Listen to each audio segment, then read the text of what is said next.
style is really important, and how things look, and it's not all about engineering. If you can bring the two together, self-expression is important as well.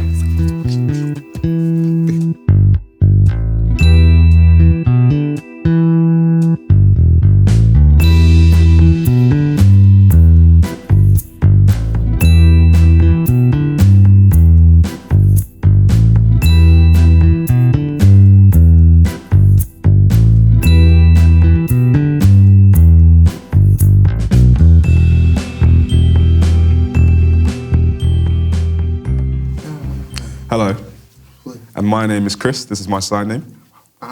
I'm a Part 2 architect at the moment, and the next step for me will be becoming a qualified architect. And I work at Haworth Tompkins. It's quite a famous design theatre company, and they work for architecture. So at the moment I've set up Sign Strokes, which is a BSL terminology page, and we actually promote that, as well as DAF, which is the deaf forum. So that's what I've been doing so far. What about yourself? Introduce me. I'm Wayne Hemingway. I'm a designer, partner at a company called Hemmingway Design.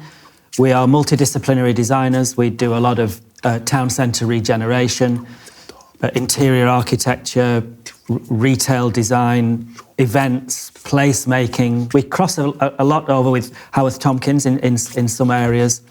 We're graphic designers, we're brand designers, and my background is I started a company when I was very young called Red or Dead, which became a very big fashion company. And that's why I like your shirt quite a lot. I've got a massive collection of the history of menswear, and that particular shaped shirt is an early 1960s design. I think that one might be from COS, a modern one. You've got a good eye. Well, I can tell you like fashion. I mean, and fashion is important. Architecture is important, but self-expression is important as well. It's not all about engineering. If you can bring the two together, engineering and style, which looks like you can, then it's a good start. Also, what I'd love is your work.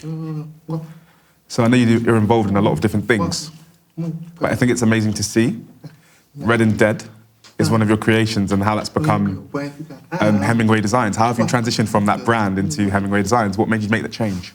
Yeah, I think the fashion industry is like a hamster wheel. And we started, myself and my wife started when we were very young, just coming out of our teens. And by the time we were in our mid to late 30s, we'd been on this hamster wheel for nearly 20 years. And we'd been doing catwalk shows and winning awards and opening shops all around the world. And the housing that the mass house builders were building in the late 90s was way below the standard that it should be for new generations. It was worse than the standard from when I was growing up, and it just seemed wrong, and just had to do something about it. And we travelled a lot and saw better housing all around, better affordable housing all around the world. And so I did something which I think is very important if you want to change things, and that was, I wrote an article, and because of my profile, the article got into the major broadsheets and onto television. And it was a direct attack on some famous British house builders, Wimpey and Barratt's, who you'll have heard of. And it just led, this very, very strong attack on them led to other people agreeing with me and newspapers agreeing. Geraldine, my wife, started to sketch houses. She'd left school at 15 with no qualifications, and it just grew into something. And then we ended up delivering, cutting a very long story short, we ended up delivering and designing. We found some like-minded architects and landscape designers, but Geraldine led on it, and we ended up designing a 760 home development called the Staiths in Gateshead, which went on to become pretty famous in its own right. And that was our transition from being fashion designers to multidisciplinary designers with a focus on urban design. And take us back then to how you've become on your architectural journey, really. So really, the start actually came from my dream when I was aged 8. I started to draw, but that stemmed from me watching Home Alone. That's how I wanted to become an architect. Home Alone. That's correct. Well, there's a fantastic story in that in two ways, isn't there? I mean, I've never heard of anybody before who's been inspired by Home Alone to become an architect, which is funny and fantastic. So what was the architectural stimulus then from Home Alone? It was just the houses, the size of them were big. I remember him having the big bedroom, and I was thinking, I wanted to create my own bedroom just like that. And that just gave me the inspiration to want to draw my own. So I remember one time specifically, my stepdad, he'd actually watched and seen me drawing. And I don't know how, but my stepdad would keep saying to me, oh, we're going to move to a new house. And I said, okay. And he's like, I want you to design and draw the new house. Can you give me some ideas? And I said, okay, sure. So I'd run upstairs, go to my bedroom, collect all of the pieces of papers I could find. And I thought it was serious. I was like, perfect, I've got to take this seriously. I had my ideas in mind, and I'd draw each room to my catered specifications. And I'd draw so many different ideas. And I remember my bedroom being bigger than everybody else's. And then once I'd finished, I'd hand the papers in a box to my dad. And I'd say to stepdad, here, I've got my ideas now, take them. And hopefully we can get a builder involved and he can meet my specifications for the new home. And that's what really inspired me.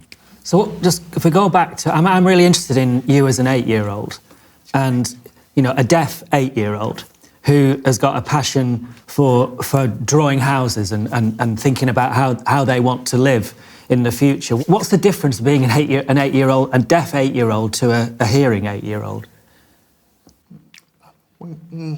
I'd say when I was aged 8, in terms of the feelings that I had, it wasn't really grasping the barriers. I didn't really know that they were there. So I did feel isolated, but just acknowledging and understanding those barriers that were placed for me, I didn't realise.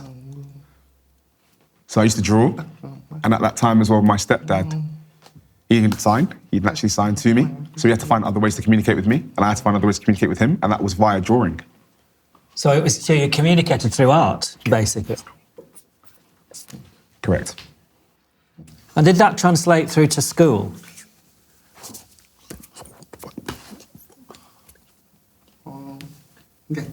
I'd say yes and no, but a bit more yes. So I think at that time specifically, when I was younger, I could communicate with my stepdad. It was quite different actually. So we'd communicate through designs and drawings, but it gave a good opportunity for him to actually see myself and see that I had a passion, I had a hobby. So he actually gave me the software. And that was a little bit later when I was aged about 10, and I was using the computer. So I'd gone from drawing all of my designs to now being on the computer all day, just focused on creating new designs. And then as I got a little bit older, I realised, oh, there's actually some form of barriers for me that are in place. Reason being, my first language is British Sign Language. And a lot of the software was actually using English, so I was a bit stuck. So the skills that you were developing over an 8-year period, a lot of people who become architects and designers, they don't really realise until they're 16, 17, 18, until it's time to go to university, and they start to pick up their skills. But you were already pretty skilled, but by the time you went to university. And do you think that you had to be that? You know, being deaf, without that, you'd have been even more disadvantaged if you hadn't already built up those skills.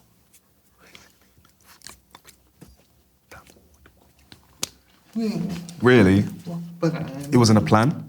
It wasn't like I pre-planned to be an architect. Maybe my stepdad or my mum pre-planned that. I wouldn't say it was premeditated.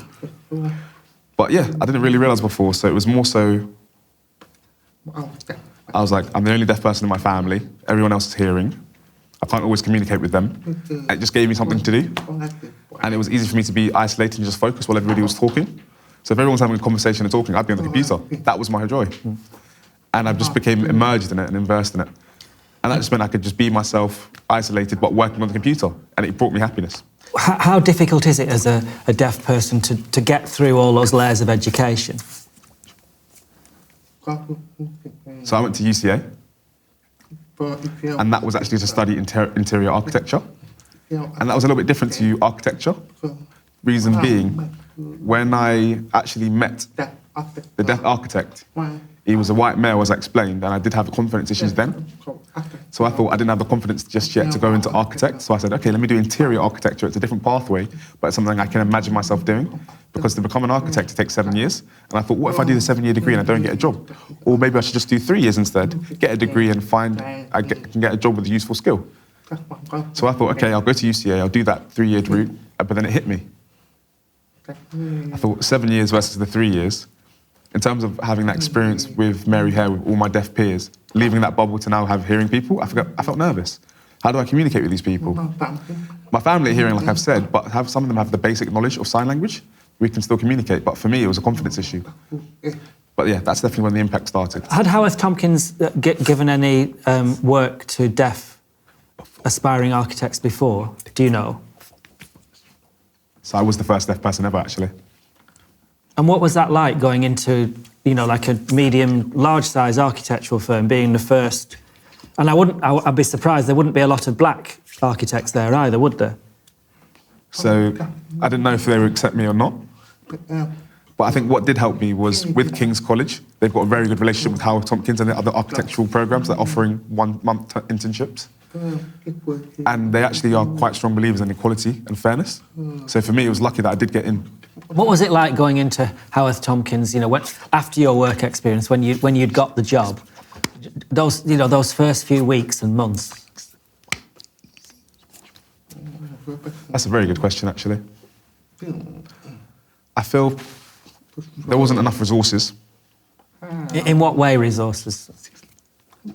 Information. In BSL, my first language, in British Sign Language, explaining the processes and what I need to do. So for the worst week working at Haworth Tompkins, I was just a bit panicked, a bit struggled, because I had to book the interpreters. I didn't realise I had to get my access to work sorted out, because before it wasn't me sorting out the interpreters. I was like, oh, okay, I've done my access to work, what's next? I wasn't too sure. There was a corridor of doubt. So I had to ask my friends for advice, and they managed to send me some information. But for me, it just felt quite overwhelming. And then I realised in terms of my role, I'm working, but I also have the responsibility of booking interpreters myself, as well as the funding for them. So it was definitely overwhelming. And I remember going to the office just earlier than usual. So maybe I started at 9:30, but I'd arrive at about 9 or 8:30 just to make sure I was prepared and ready for the day. Booking my interpreters, letting interpreters know what the plan was for the day, and just making sure I had the information ready for the interpreters if we had a meeting. So there were a lot of things to consider, and I think I was already exhausted. So there was a bit of panic there. But looking back, I almost wished as though I just had that knowledge. Whereas now, I have a studio assistant.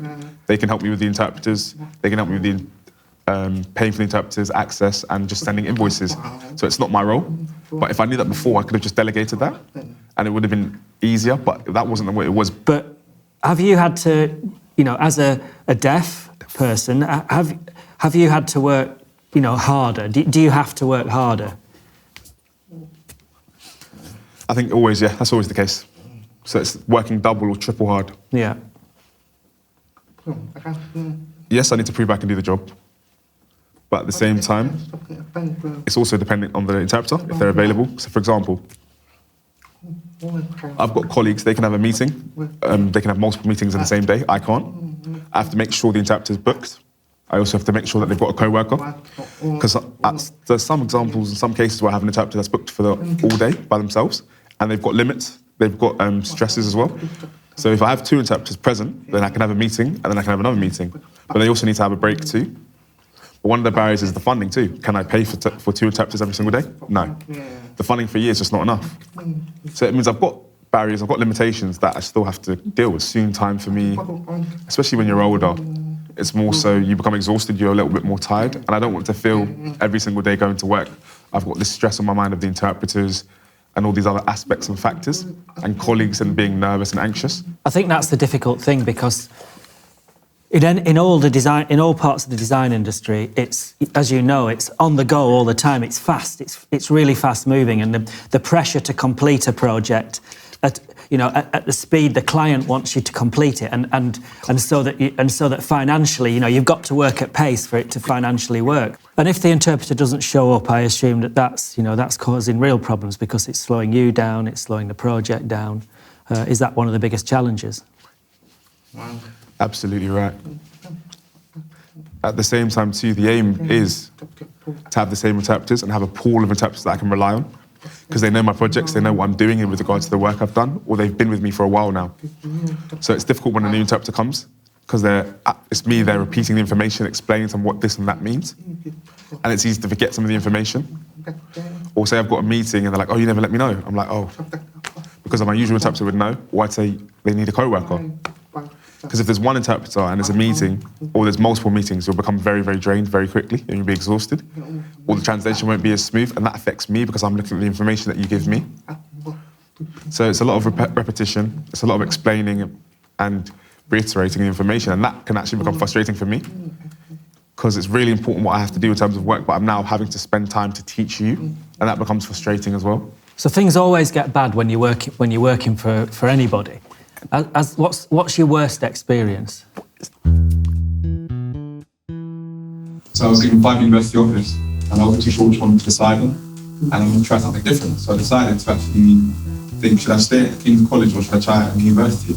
And I thought, let me leave my comfort zone. So I decided to apply for the Union University.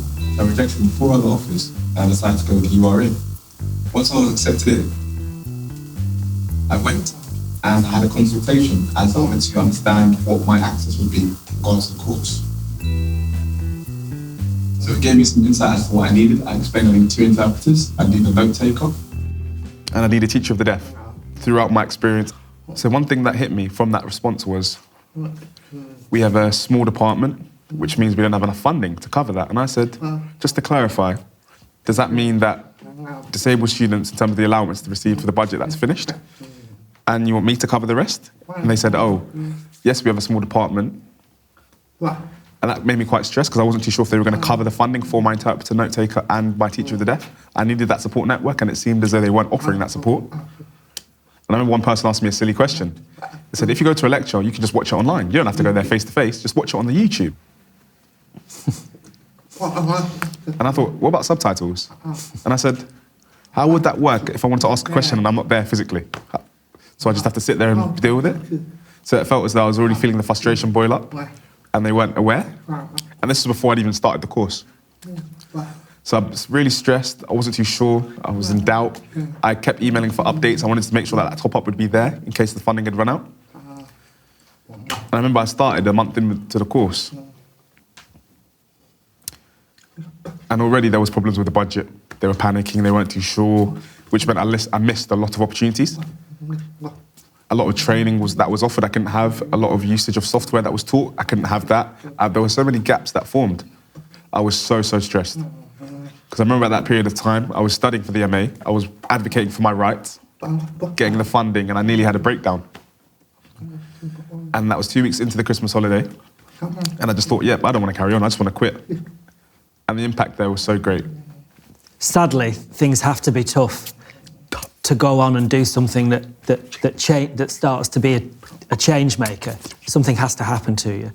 And it's not the ideal way to be in the world, but at least you've turned it to positive things. Absolutely. Because after that, what I realised was, I know my value in myself and my rights. And that was for me my first time actually experiencing discrimination ever. And that was linked to me wanting to be an architect. So that was something I had to stand up for, raise my voice, explain my opinions and feelings. And from that stemmed the idea to actually create DAF. And that was one of the main reasons and drive behind it. And when I'm fighting and advocating for people, I'm just imagining that deaf person needing that support and know-how from someone that knows the aspects and the knowledge to help them. So they can switch off and just focus on what they need to if it's in education, and having a consultant or someone there to advocate for them in their place. So looking forward and looking at my past as well, with DAF being set up, if that was set up before I'd gone into university myself, before I wanted to become an architect, I could have potentially qualified as an architect 6 years ago, 5 years ago.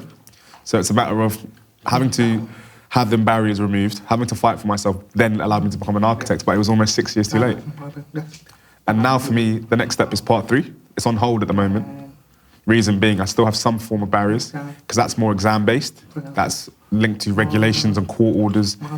And for me, it's a matter of just working on having those resources in BSL so they meet my needs and I can be comfortable in those scenarios. And then I can start my 3 because I'm comfortable in the know-how that I have the knowledge for this. So this is a tough question now. Quite clearly, you are more political, which you should be, to achieve what you want to achieve in life. You're probably at quite a high talent level because of how long. Because I'm a great believer in you're not born with a design talent. You work at it, and you've been working at it since 8 years old. So the chances is that you are probably better than a lot of people the same age who've been working at the same, for the same length of time that you've been working. But are you progressing? I suppose is the hard question. Are you progressing? I'd say I'm definitely going at a slower pace because, like you've just mentioned, there are a couple of barriers. I have to rely on my interpreters. And also what I'd say is it's really important to go through each stage of architecture and just checking what's missing. So sometimes it's not having enough know-how and knowledge about the skill sets. So yeah, it's really just about having that incorporated and then going forward. And I think starting from the bottom is better anyways, because you learn, it takes time, it's a process. Because at the moment as well, there's a lot of information that you have to go through. And for me, that's quite a difficulty. But I just need time with my interpreter to unpack some of the terms, go through the resources, and then translate the resources too. And at the same time, it's hard to become more visible within the team. So, for example, if I'm leading a project, I have to bear in mind that the interpreter's available and they can come with me to see the client. And if they aren't, that's a barrier because I can't meet the client by myself. Or just having other hearing architects, they could just do lead on projects by themselves. It's a solo effort, even if it is within the team. And if they're meeting the client, they don't have to wait on an interpreter. So it's just factors like that, the barriers that are created, which mean, yes, it's hard to progress, but I'm also aware that when I'm given opportunities, they're quite slim and fast. I mean, I can, obviously, my disadvantages in the design industry are minuscule compared to yours. When we sold Red or Dead fashion company and started our first, the big housing development in the States, the architectural community were awful towards both myself and Geraldine. The word fashion designer was used in a really derogative term, that how could two fashion designers, even though we'd never qualified as fashion designers and we'd never really called ourselves fashion designers, how could they possibly encroach into the housing industry?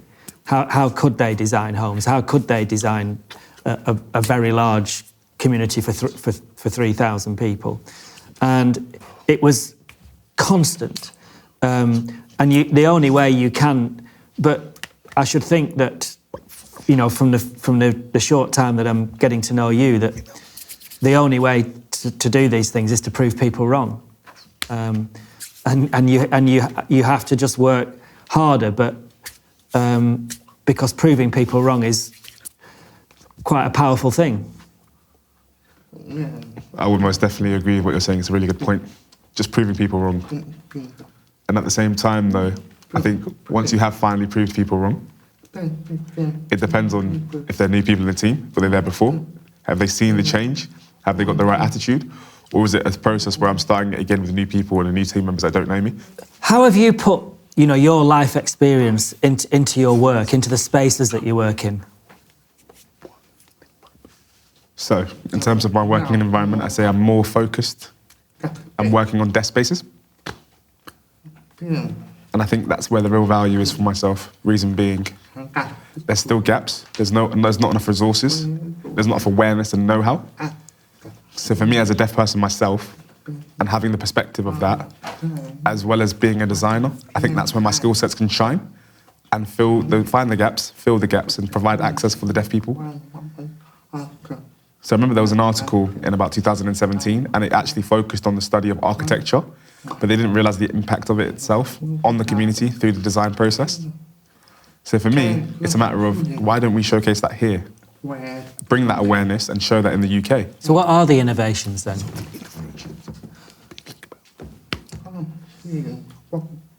So really just showcasing diagrams, designs, eye line, how it works in sign language, the words that we speak, and then just having, for example, a corner. Is that suitable for deaf people? So imagine a corner you can hear people. Somebody coming the other way. Yeah, yeah. Some people, so it's the sight lines. Yeah. Okay. That's absolutely the case. So just creating more resources to show different ways to explain the same things. For example, a light corner or mirror reflection. There's so many different aspects you can explain and unpack. So just creating those resources and making them available and showcasing that is really what's key. So in terms of the deaf spaces, I'd say there was about 5 theories and theses.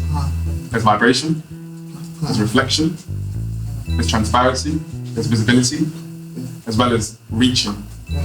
So for me, in terms of being a deaf person and having a 360 view, there are definitely gaps that are missing, and we need a guide for that. And at the moment, this is focused and it's got a hearing approach in terms of the leap. I don't think that's enough at all in terms of the sign language and the language we produce. So it's a matter of advocating for more resources. Are we moving forward as a society, or is it? Are we striding forward or creeping forward, or not moving forward? I'd say at the moment, America, in terms of the linguists and what they're doing, is good. But in terms of the depth, the wheels are in motion, but are they moving fast? No. So once we've created that resource, then we can unpack it, we can go further, and then we can show the different aspects of that resource. That's, I think, what's key in this element. But it's exciting for me because in the future now, I can set up deaf spaces, like a deaf lab, and that gives me an opportunity to invite people to have a discussion with the resources and unpack what we have. So for example, if you go to a public toilet, so as a deaf user, a deaf person, how do you know there's a fire alarm or an emergency? That is something that we'd like to unpack. Or for example, if you're in a lift and you're stuck in a lift, there's a call button, but how do you contact people? You can't speak, you can't hear them. So how would that work in terms of the aspect of explaining an emergency? So things like that need to be unpacked more. So, you know, I'd be interested to know in your take on what it's like to have a design mind when you're leaving your house in the morning, travelling to work. You know, for me, it's like I always want cleaner air. I always want to see more trees. I always want to see.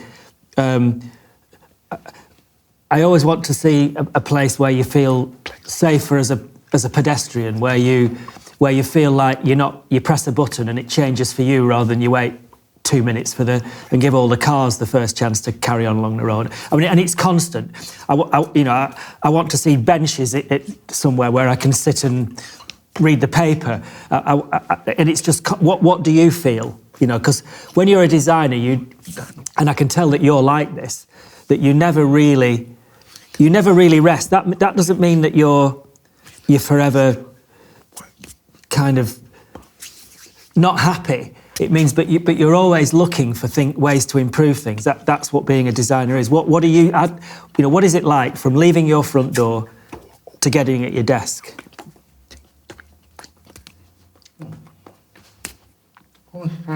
So as a designer, things are always changing. I always want things to improve as well. So really, for me, it's just an opportunity and to use my experience. So to test things, does that work well? Does that not work well?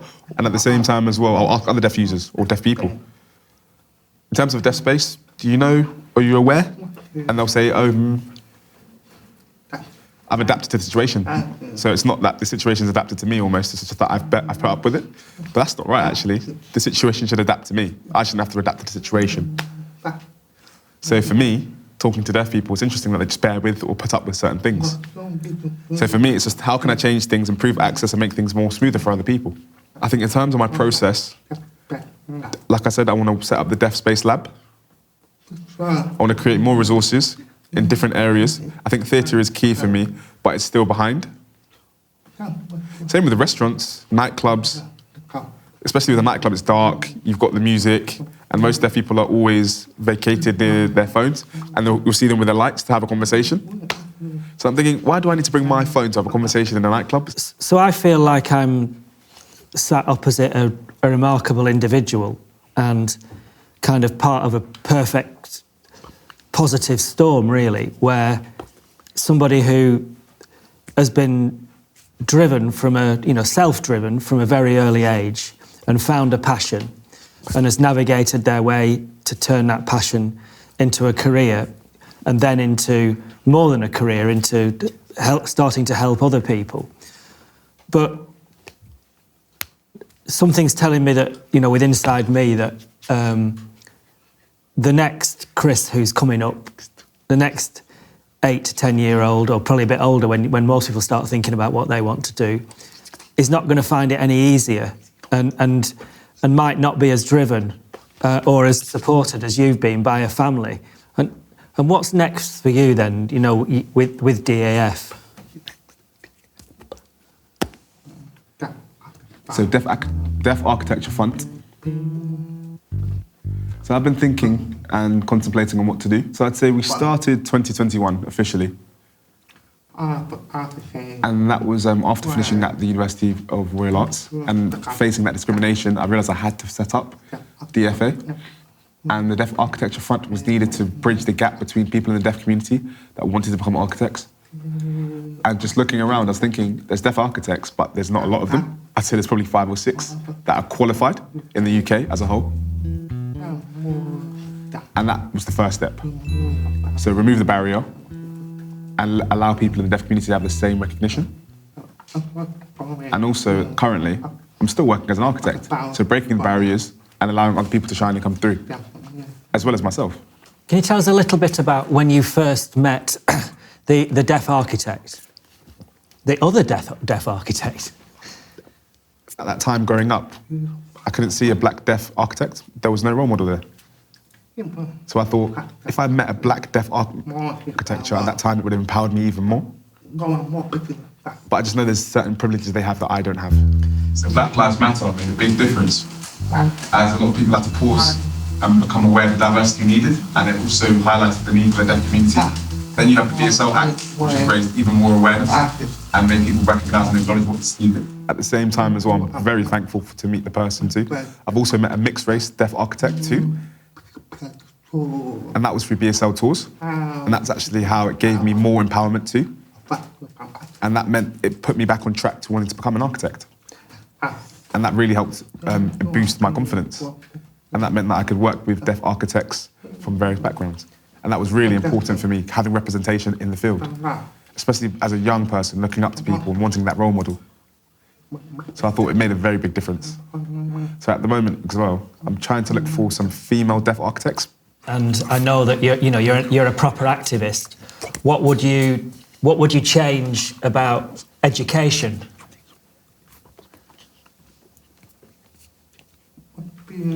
I feel as though for me personally, it'd be more towards translation and communication and resources. So having resources that are actually in British Sign Language, that will be easier for me to understand, as well as the terminology too. So with me, I struggled with jargon, and I had to actually create a temporary jargon signs for myself. So basically, there wasn't in signing, there wasn't the jargon. So the architectural terms just didn't exist. Correct. Back then, there was absolutely nothing. So I myself had to set that up. So it's called Sign Strokes. Sign Strokes. That's correct. Yeah. Sign Strokes is the name of it. It's beautiful. It's beautifully designed in terms of its graphic design as well. And that was you personally that started that. So my friend. So we together actually, I met him through an interpreter actually.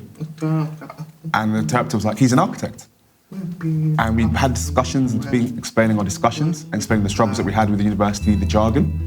And we thought it'd be really important for us to actually create a pool of interpreters who have the knowledge and know-how about the language used in architecture and the terminology. Because before, we'd always have to fingerspell every single term, and that's quite frustrating, and it's not visual. And I think for me, BSL is my first language, and with sign language, it's visual.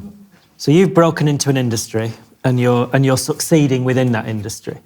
But what does the architectural industry need to do for the new generations of deaf people coming through and being able to work within the industry? So in terms of what the shape is for tomorrow, I think it's the responsibility of architects to actually make the work inclusive, make it inviting. For example, DAF, if we provide workshops and we can influence and help the work on how to make improvements. And it just means that for deaf people, we've got a voice. We can actually come and explain in terms of shaping and influencing. So in terms of DAF, I want to actually set up a consultation service. That means that we can work together and collaborate with architects through projects in all stages of it, making sure it matches the needs of the people in the deaf community and in deaf spaces. So at the moment, yes, there's accessibility consultations, but are they enough? Do they have enough insight and know-how? I wouldn't say so. A lot of deaf people, they've got feedback, they've got views that they can share and voice. But in terms of those spaces, just giving them the opportunity to actually allow them to talk and have that architect knowledge and insight, I think that's key. Also, just giving the opportunity for deaf people to be involved in architectural forums, because they'll benefit from that, having a deaf person there, seeing their perspective, giving their views and opinions. And then going to deaf schools, having relationships with kids, letting them see you. There's so many different pathways and ways you could actually get involved and stuck in, instead of just saying, oh, I will, but doing it. There's one thing to say it and there's another thing to do it. It's exciting. A lot of work to do, but yeah, I'm here for it. You see that.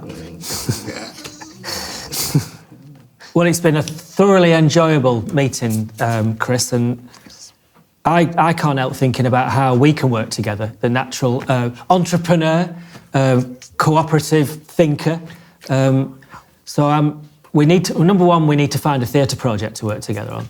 And then number two, we need to find something that's to do with getting the word out there about activism on behalf of what you're, of what you're doing in terms of DAF. I'm up for it.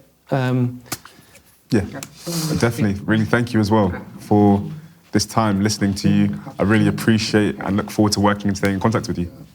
I'm really excited. Also, just to add, I have something for you. Oh, what say no to that? Thank you. Oh, that's the DAF bag. Correct, yeah. DAF. Right, there you go. And nice packaging. So there's also a book there for your wife too. So all right, thank you. Give a copy to your wife. Right, thank you. I really like the graphic design about it all and the attention to detail. Is that you as well? No, so this is from a deaf graphic designer. All right, well he or she is good. They're based in Australia. So all right, okay, right. Right, well, thank you. Have a hug, yeah.